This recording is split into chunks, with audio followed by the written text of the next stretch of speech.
Bismillahirrahmanirrahim. Assalamualaikum warahmatullahi wabarakatuh. Selamat pagi anak-anak. Bagaimana kabarnya hari ini? Ya baik. Hari ini apa masuk semua ya? Ya pintar. Nah, pagi hari ini kita akan belajar mengenai lapisan bumi. Nah, ada yang sudah belajar nggak atau sudah membaca apa sih itu bumi?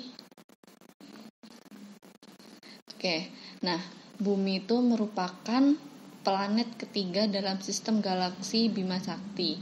Nah, bumi ini memiliki bentuk bulat seperti bola. Seperti yang kita ketahui bahwa sebuah bola hanya memiliki selimut yang menyelubungi permukaannya saja, sedangkan bagian dalamnya kosong. Namun, apakah planet kita juga kosong di bagian dalamnya seperti bola? Nah, untuk memahami hal ini, mari kita belajar bersama mengenai lapisan bumi. Hingga saat ini, bumi merupakan satu-satunya planet dalam galaksi Bima Sakti yang diketahui mampu menunjang kehidupan. Hal ini disebabkan karena adanya komponen-komponen pendukung kehidupan tersedia di bumi, mulai dari air, udara, tanah, yang merupakan tempat tumbuhnya berbagai tanaman yang mendukung kehidupan. Hal ini termasuk berbagai mineral dan hasil tambang yang dapat dieksplorasi. Nah, beberapa mineral seperti emas, besi, batu bara, dan beberapa mineral lainnya dieksplorasi dengan menggali hingga kedalaman tertentu. Nah, misalnya seperti yang banyak diketahui orang, yaitu tambang emas milik PT Freeport di Papua yang memiliki kedalaman hingga 1780 meter. Nah, berdasarkan fakta tersebut, kita dapat mengetahui bahwa pada kedalaman tertentu bumi memiliki penyusun yang berbeda-beda. Nah, langsung saja kita lihat gambar pada slide. Nah, di situ terdapat gambar bumi. Nah, jika bumi itu dibelah, maka kita akan terlihat lapisan-lapisan yang ada di dalam bumi. Nah, bumi ini memiliki lapisan paling dalam hingga lapisan terluar. Nah, jika bumi ini dibelah, maka lapisan penyusun bumi akan nampak jelas seperti gambar yang terdapat pada slide. Nah, terlihat jelas pada gambar bahwasannya bumi ini tersusun atas lapisan-lapisan yang terdiri atas atmosfer. Atmosfer ini sebagai lapisan terluar. Kemudian ada mantel bumi. Terus inti luar dan inti dalam. Bentuk dari lapisan tersebut adalah selimut bola, sehingga lapisan yang lebih luar menyelimuti lapisan di dalamnya. Nah, secara umum, bumi ini terdiri atas 3 komponen utama, yakni komponen gas yang disebut atmosfer, komponen padatan yang disebut litosfer, dan komponen air yang disebut hidrosfer. Namun, selain 3 komponen utama tersebut, bumi juga memiliki komponen lainnya, yaitu bumi bagian es disebut kroosfer, dan bagian bumi tempat di mana berlangsungnya kehidupan yang dinamakan biosfer. Nah, selanjutnya kita akan membahas mengenai atmosfer. Nah, lapisan atmosfer. Seperti yang telah Ibu jelaskan sebelumnya, diketahui bahwa bumi adalah satu-satunya planet di Bima Sakti yang menunjang adanya kehidupan. Nah, ada yang tahu nggak mengapa demikian? Oke.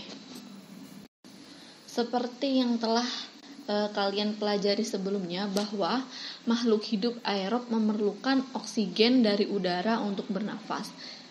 Udara ini adalah komponen pendukung kehidupan yang sangat penting. udara di bumi ini terdapat pada bagian atmosfer. Nah, atmosfer sendiri ini berasal dari dua kata Yunani, yakni atmos yang berarti uap dan sapphira yang berarti lapisan. Jadi, atmosfer ini adalah lapisan uap yang menyelimuti bumi.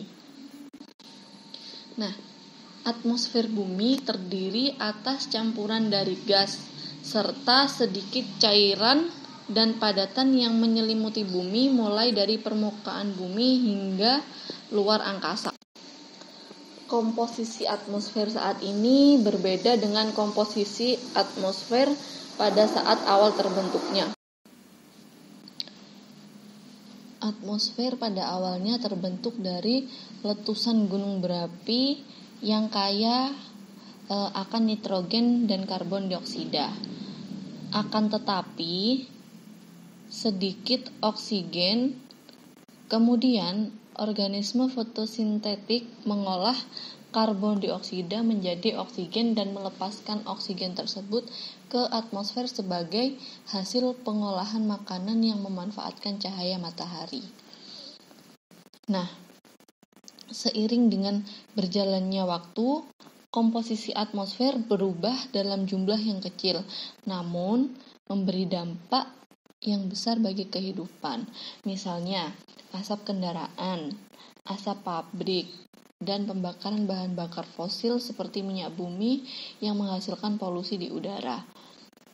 Polutan atau zat tercemar tersebut akan bereaksi dengan oksigen dan zat kimia lainnya yang menghasilkan asap. Pembakaran batu bara, minyak bumi, dan gas alam akan menghasilkan karbon dioksida. Semakin banyak penggunaan bahan bakar fosil akan meningkatkan jumlah karbon dioksida di atmosfer. Selain gas, pada atmosfer bumi juga terdapat padatan dan zat cair dalam jumlah yang kecil. Salah satu padatan pada atmosfer adalah debu. Nah, partikel debu menjadi bagian atmosfer karena terbawa angin yang berhembus di permukaan bumi hingga ke udara. Zat cair pada atmosfer yang sering dijumpai adalah sekumpulan tetesan air yang berbentuk awan. Nah, awan ini terbentuk karena proses penguapan air di permukaan bumi. Kemudian uap air tersebut menyatu menjadi awan.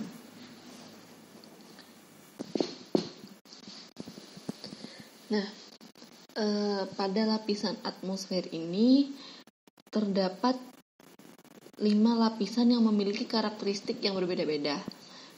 Nah, yang pertama adalah troposfer. Yang kedua itu ada stratosfer, yang ketiga mesosfer, yang keempat termosfer, dan yang kelima eksosfer. Nah, namun secara garis besar atmosfer bumi ini terbagi menjadi 2 bagian, yakni bagian bawah dan bagian atas. Bagian bawah terdiri dari troposfer dan stratosfer, bagian atas terdiri atas mesosfer, termosfer, dan eksosfer. Nah, troposfer. Troposfer ini merupakan lapisan atmosfer yang berada di bagian paling bawah. Ketinggian troposfer terhitung mulai dari permukaan laut 0 km hingga 10 km di atas permukaan laut atau DPL. Sebagian besar bagian troposfer berbentuk uap air dan 75% terdiri atas gas-gas atmosfer. Nah, troposfer ini merupakan tempat berlangsungnya sistem bumi seperti hujan, angin, salju, dan awan. Yang kedua yaitu stratosfer. Nah, stratosfer ini jika kita memperhatikan pesawat yang melintas di udara, nah pesawat tersebut terlihat terbang di atas awan. Namun sebenarnya pesawat tersebut berada di lapisan stratosfer. Nah, lapisan stratosfer ini memiliki ketinggian antara 10 sampai 50 km dpl. Lapisan stratosfer ini memiliki sedikit awan, namun tidak ada aktivitas cuaca sehingga tidak mengganggu penerbangan. Nah, sebagian besar stratosfer ini terdiri atas gas ozon atau O2 yang akan lebih dibahas detailnya di bagian selanjutnya. Mari kita lihat. Nah, nih di mesosfer. Pada saat kita melihat fenomena meteor, nah kita dapat menyaksikan bahwasanya seolah-olah meteor tersebut melintas bumi dan kemudian akan hilang. Namun, yang sebenarnya terjadi adalah meteor sedang menuju bumi, akan tetapi meteor tersebut terbakar habis di atmosfer. Nah, dengan demikian terlihat seolah-olah meteor tersebut melintasi bumi. Lapisan atmosfer yang membakar habis meteor tersebut adalah lapisan mesosfer.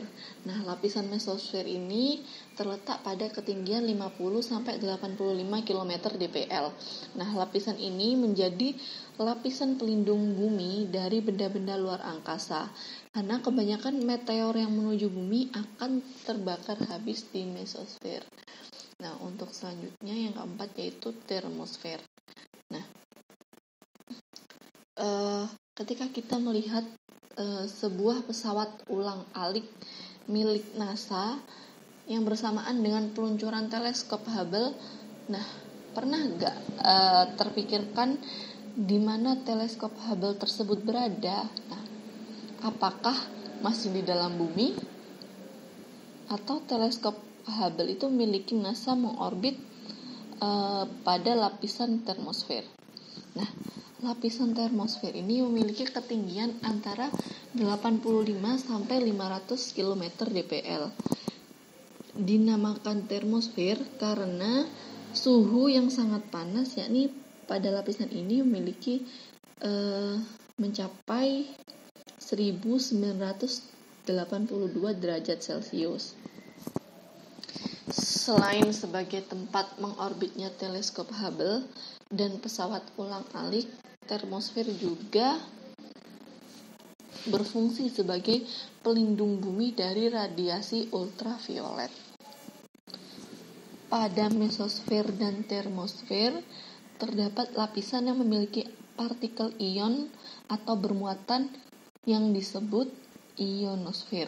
Nah, ketika kita mendengarkan radio pada malam hari, siaran radio dari kota lain akan terdengar lebih jelas. Hal ini disebabkan karena adanya lapisan ionosfer. Pada siang hari, energi dari matahari mengenai partikel pada ionosfer yang mengakibatkan partikel tersebut menyerap gelombang radio dan frekuensi AM. Nah, pada malam hari, tanpa energi matahari, gelombang radio dipantulkan pada ionosfer sehingga dapat terpancar dengan jarak yang lebih jauh. Oke, yang terakhir itu ada eksosfer. Nah, eksosfer. Kita sering bertanya-tanya di manakah satelit itu mengorbit, apakah masih dalam atmosfer bumi? Satelit-satelit buatan yang mengitari bumi tersebut masih berada dalam atmosfer bumi, tepatnya pada lapisan eksosfer. Nah, lapisan eksosfer ini terdapat pada ketinggian lebih dari 500 km dpl. Kandungan utama dari eksosfer adalah gas hidrogen.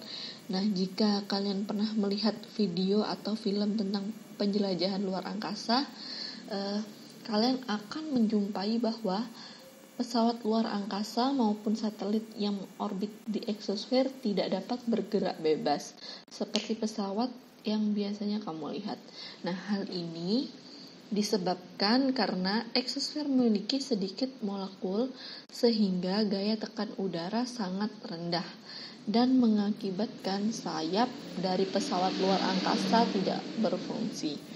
Nah, pergerakan dari satelit atau pesawat luar angkasa tersebut bergantung pada mesin pendorongnya. Nah, jika tadi di lapisan atmosfer sudah dijelaskan ada 5 itu, nah selanjutnya itu yang kedua ada tekanan udara. Nah, tekanan udara.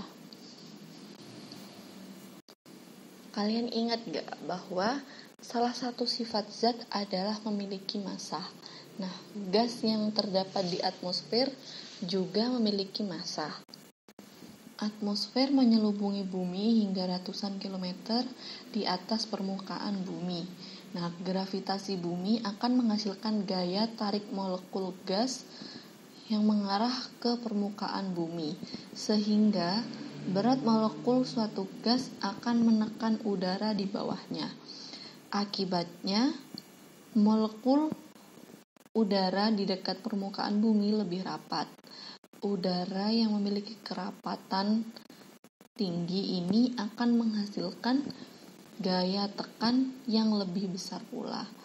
Nah, gaya yang diberikan pada suatu daerah